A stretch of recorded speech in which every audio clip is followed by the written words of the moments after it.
the first sashing. It's a striped sashing, and I'm aware that that is a hard piece because it has to be the same width everywhere and you have that stripe. I have a piece here and you can see this is not in a straight line. So the first thing what you do, you fold it and then you take advantage of the lines of your cutting mats. And you can see this is really a straight line. You also can see that we see here the back of the fabric. So what you do, you don't line them up, but you take your ruler, I add some extra fabric to the kits or to the measurements, so don't be afraid, you're not running out of fabric. And now we use the large rotary cutter. You cut it in a beautiful straight line, just like this. Remove the fabric, very gentle, we don't want to disturb this. And now it's time to cut the sashings. It's 1 1/4.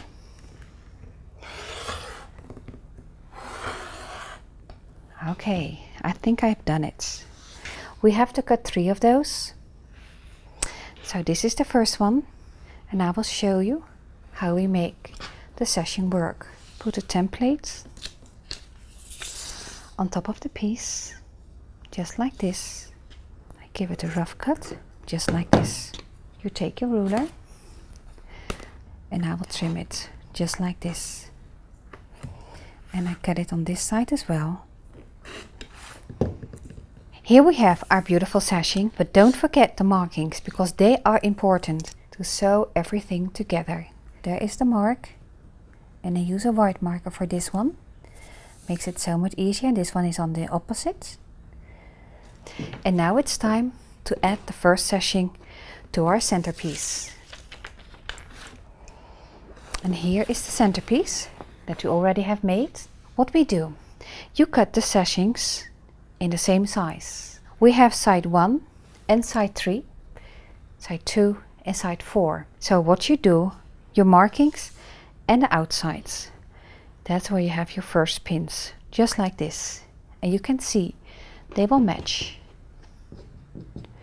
Just ease it in a little bit. Don't say, oh, I stretch it and it will match, because if you do that, if you get away with that extra fabric, then you have not enough space to add the spiked border on. So be aware that they have to match, and they will.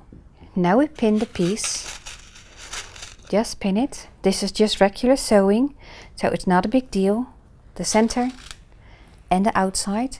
If you have a walking foot, a 1/4 inch walking foot, use it. This is really the time to use it.